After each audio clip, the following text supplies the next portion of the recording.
everyone! Nandito ulit ako. So, samahan niyo ako mag-unboxing today. Ayan, marami akong na-receive. Actually, yung iba kinancel ko kasi out of budget talaga. Sabi ko, kuya, re-order ko na lang and pumayag naman si kuya. So, kararating na yung ito.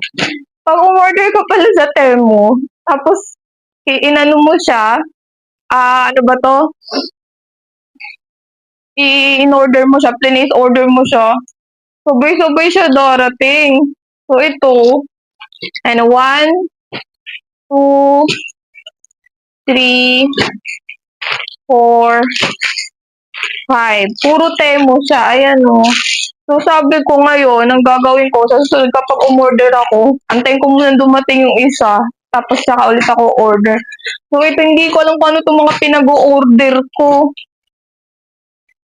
So, unbox na natin. Ito, yung isa ito, galing to sa TikTok. So, open na.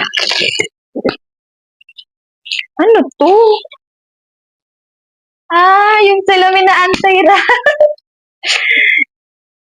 Oo, kasi kailangan ko talaga to. Pero, nagpa-schedule naman talaga na ako para sa mata ko. Yun, ang ganda niya. Kailangan ko to kasi lagi ako nag-cellphone, pero, ayun o. Try natin. In fairness, maganda siya. Sabi kasi anti-rat siya. Ayan. Ayan tayo sa labi. Ang ganda, in fairness na, naka-sealed talaga siya. So, kahit madagan-daganan siya, hindi talaga siya maan. Next natin, dito muna yan. Ito, ano ba to?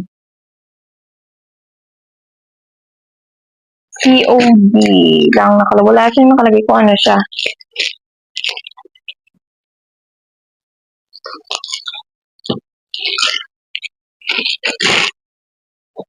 Ano to?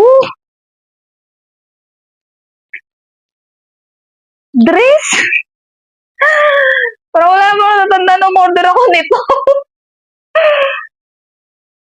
Ayan, mamaya susukatin ko siya. Ewan, basta dyan ka na.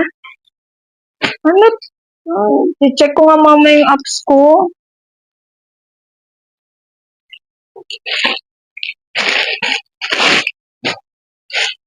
Hala, dalawa. Ito in order ko. Alam ko talaga to.